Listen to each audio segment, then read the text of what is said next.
En nuestro país, concretamente, a la histórica oligarquía de la que hablaba el doctor Oliva en su intervención, nucleada principalmente en la sociedad rural argentina y en CRA, se agrega una nueva oligarquía anclada en los agrobusiness, en los agronegocios. Nosotros hacemos un análisis que puede ser discutido, pero es nuestra idea de lo que el gobierno argentino quiere como modelo productivo. El gobierno ha lanzado en el 2010 el Plan Estratégico Agroalimentario, Agroindustrial, Federal y Participativo 2010 y 2016. Dentro de ese plan intenta contener, y dentro del modelo actual, intenta contener en su seno, por un lado, el modelo productivo hegemónico, el modelo productivo granario de tecnología de insumos, impulsado por las multinacionales, los pools de siembra.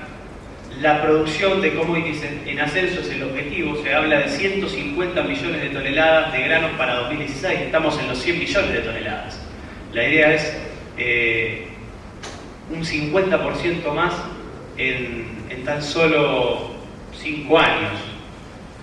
La idea de los agrocombustibles, no hablamos de biocombustibles, bio significa vida, y en realidad para nosotros los agrocombustibles no son vida, sino que producen el aumento de los precios de los alimentos, quitan terreno a los alimentos y producen alza de los precios y hambre en el mundo.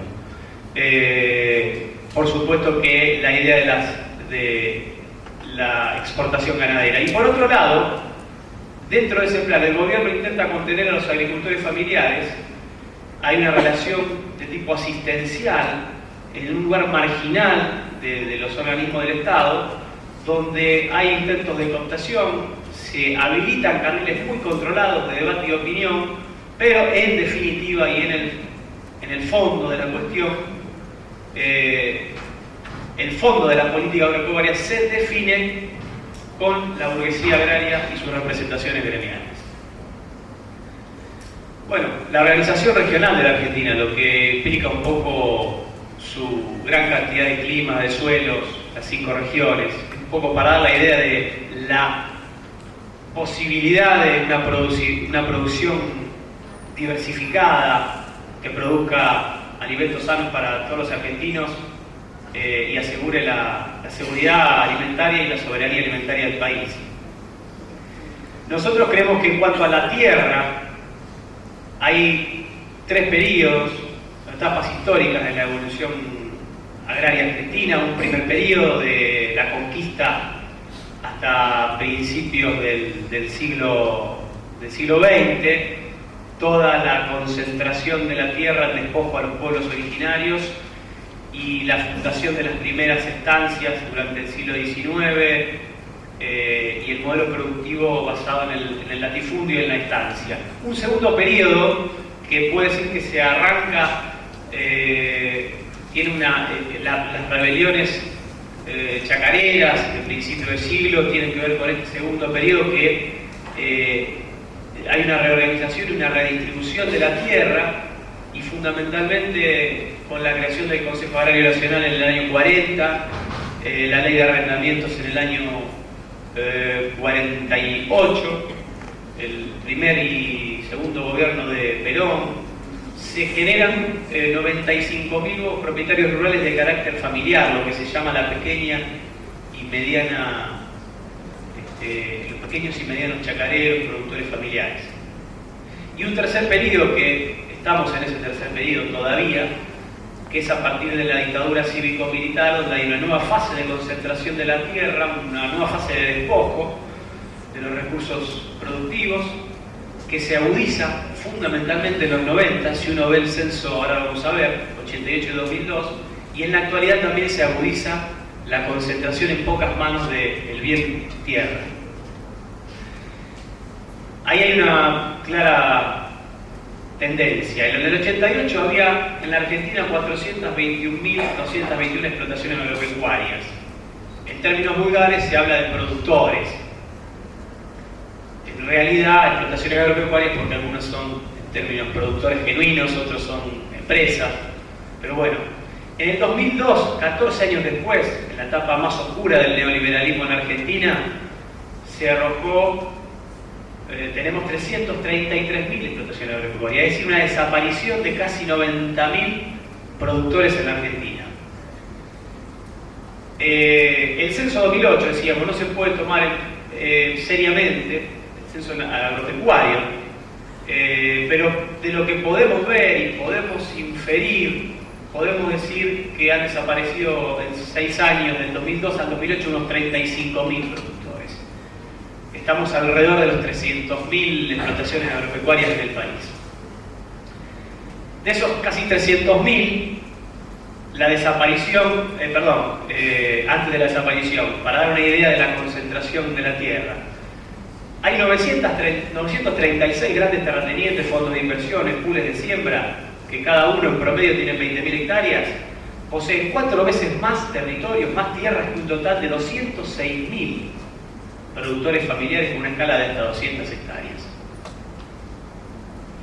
1.000 tipos de empresas poseen más que 206.000 familias. Bueno, esto es un dato de Gallo Mendoza, en uno de sus trabajos, que lo sintetizamos con la filmina siguiente, que también es un dato, significa el 60% casi del total de los productores del país tiene menos de 100 hectáreas. Esto tomando el censo 2002. Y en conjunto poseen solo el 2,83% de la tierra.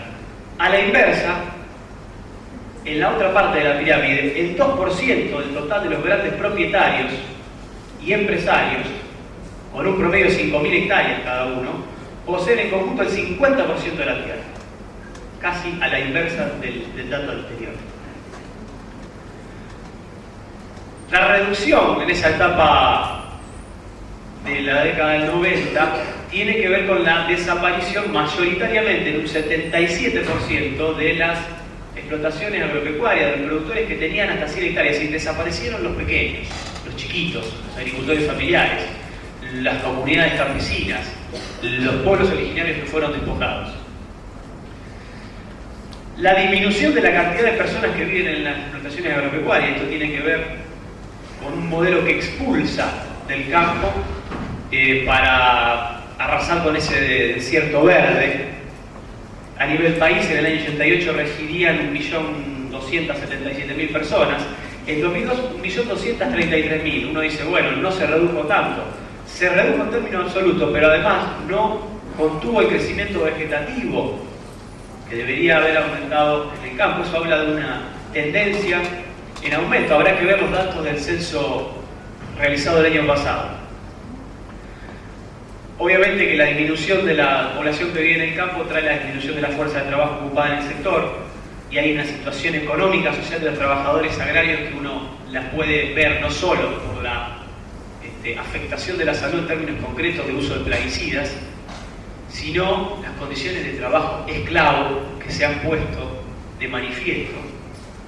Nosotros podemos ver que hay algunos estudios que hablan del trabajo no registrado. Nos asustamos con el tema del trabajo, nos espantamos con el tema del trabajo no registrado, un 70%.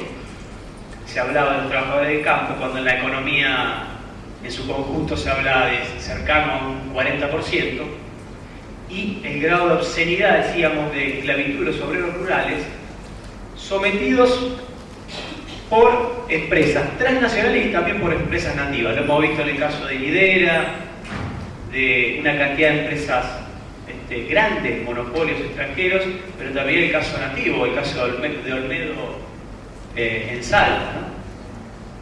Esto fue visibilizado en los medios en los últimos meses, y esto sí hay que agradecerlo a los operativos gubernamentales, agradecerlo, cumplieron con el deber, digamos, ¿no? que tienen de fiscalizar. Ayer estaba viendo también el tema de la fiscalización a estas empresas, un mega operativo, se allanaron 165 oficinas de empresas exportadoras de cereal y oleaginosa por la evasión de 310 millones de pesos.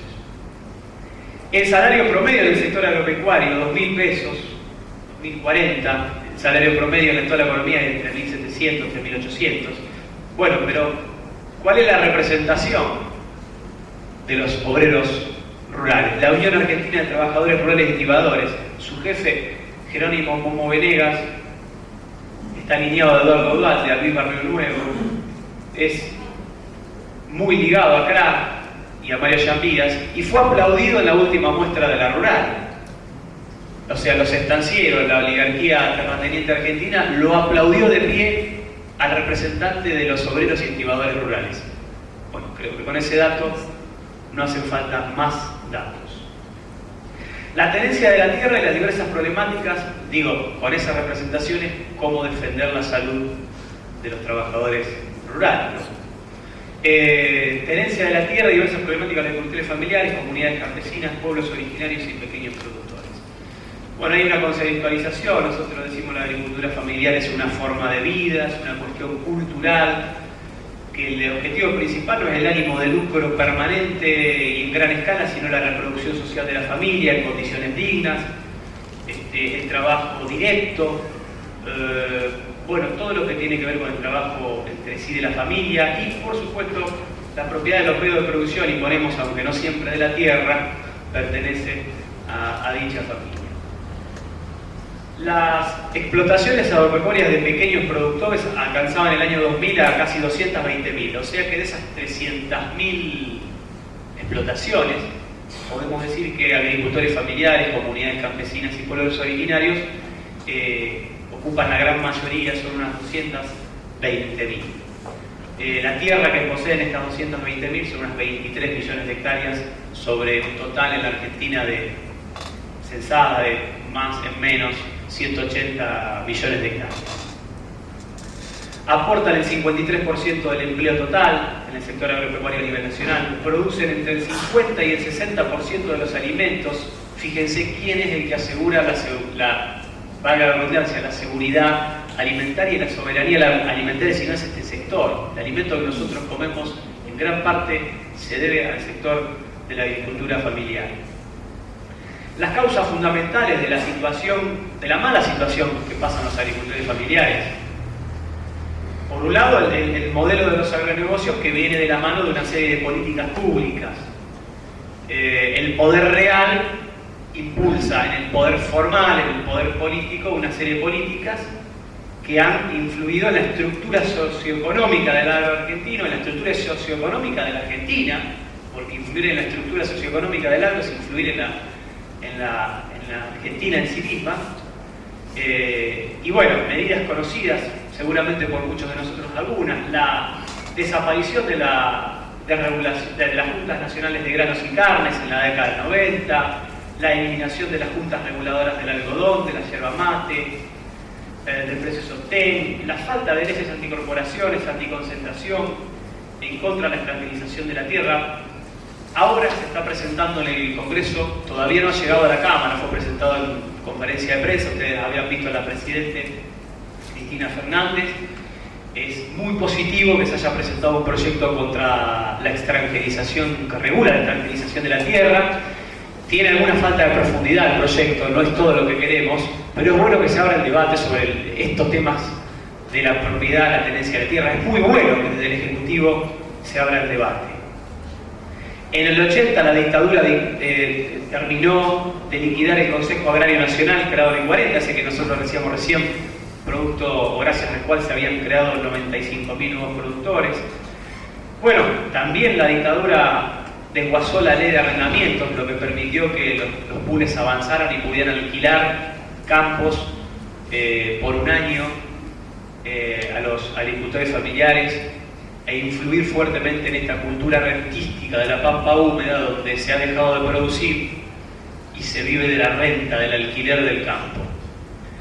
En síntesis, podemos afirmar que en el agro argentino, como en el resto de las relaciones de producción que rigen la economía de nuestro país, han tenido plena vigencia las leyes del sistema capitalista en su faceta neoliberal, es decir, se ha dado una nueva etapa de expulsión ocurrida en los últimos 25 o 30 años, expulsión de los agricultores familiares, de los pequeños productores, de campesinos, de pueblos originarios, y la expulsión ha significado concretamente separar al sujeto que producía de los medios de producción y subsistencia del que se apropió la vieja oligarquía agionada adaptada a los agronegocios. No es una oligarquía que sigue teniendo la misma calidad de negocios, se han adaptado inteligentemente para ellos. Y la nueva oligarquía, los nuevos empresarios, el emblema mediático de Grobo, Gustavo Patel, pero hay muchísimos, que ahora vamos a nombrar algunos rápidamente. Los beneficiarios del modelo vigente, la nueva burguesía agraria y la tranquilización de la tierra.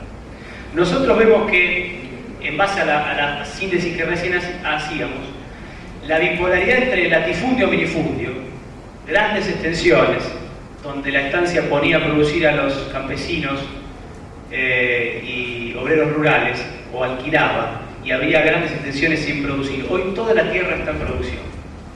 No hay tierra sin producir que sea cultivable en la Argentina, en primer lugar. En segundo lugar, ya no hace falta, con el avance de la tecnología y la política de insumos, el sistema de insumos que tienen, de obreros y campesinos en trabajo permanente en el campo. Hay una idea de que esa bipolaridad latifundio-minifundio se ha roto de alguna manera por esta idea de las empresas agropecuarias en las que se han transformado. Y bueno, y eso tiene una incidencia directa. Estos trabajadores que vienen a producir en el desflore del maíz, vienen en una temporada, después vuelven a Santiago del Estero, al interior profundo, a trabajar en el trabajo informal, en el trabajo público, en lo que puedan hacer. Bueno, las características, lo decíamos, lo venimos diciendo, gran concentración de la propiedad y la producción agrícola, es un modelo principalmente monocultivista, ya se vio en las anteriores intervenciones, muy sojero, que atenta contra la seguridad y la soberanía alimentaria. Es un modelo que además necesita, y de alguna manera explica lo de la lucha de todos aquí, de Paren de Fumigar y de Claudio, desregulación, deficiente regulación ambiental, que norma el uso de agroquímicos, fertilizantes y el uso del suelo. En el sector agropecuario en particular, lo que decíamos recién, ha producido una idea de rentística en la pampa húmeda, pero vemos que no hay solo concentración de la tierra, y bueno, en parte de la economía argentina, no somos necios, es una concentración en toda la matriz productiva y distributiva, en todos los sectores, en la producción en el campo, pero en la producción también en la agroindustria, en las cadenas de comercialización y distribución. Bueno, algunos datos, los beneficiarios: Oleaginosa Moreno, Tuefer, ADM, Lidera, Vicentín, Molinos. Ahí están los millones de dólares, enero-mayo de 2008. Cargill, y vemos la concentración en las distintas esferas de producción y distribución. Agroquímicos, fertilizantes, semillas y biotecnología agropecuaria. Algunos datos que nosotros tratamos de brevemente tomar en el trabajo que estamos realizando: Bayer, Syngenta, Monsanto, DuPont. En la producción y exportación de cereales oleaginosas, la producción de aceites, agrocombustibles, harinas, Aceitera General Dehesa. Ahí vemos grupos nativos: Aceitera General Dehesa del empresario y ex senador Roberto Urquía, Cargill, Lidera, Bunge, ADM, Luis Dreyfus, Vicentín. En las economías regionales y agrícolas también hay un gran grado de concentración. ¿Se acuerdan? En la batalla por la 125 se hablaba de promover a las economías regionales y se la veía como algo donde están los productores familiares afincados, en parte, porque en parte hay un alto grado de concentración, en gran parte hay un alto grado de concentración. Ledesma, Ganagrín, empresa agrícola ganadera, Maciza, es una foresta industrial de origen chileno, RPB, la de los jugos Bagio, Las Marías, la compañía industrial cervecera, bueno, una cantidad de empresas que nosotros vemos, muchas de ellas, Las Marías, Ledesma y otras también transnacionales, fueron cómplices del modelo instalado en la dictadura cívico-militar. Fueron cómplices directas de estas cuestiones.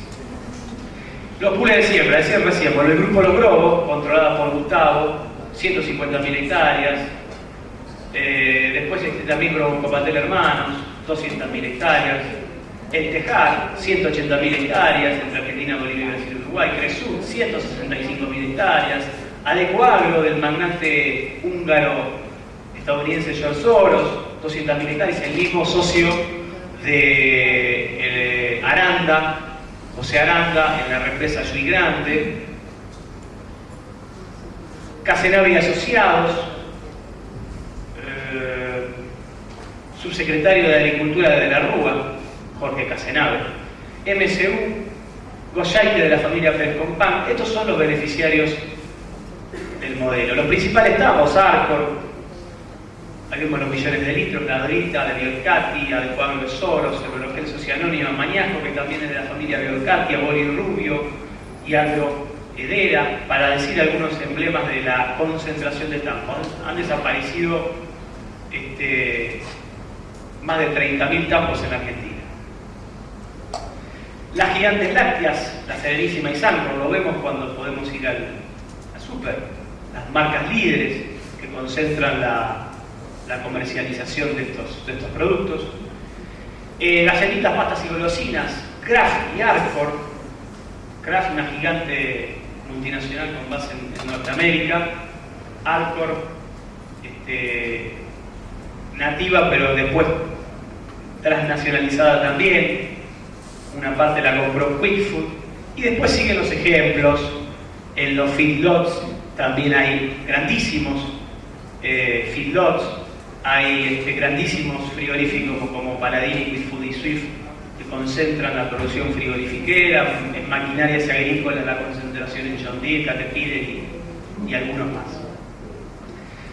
En los supermercados también hay concentración.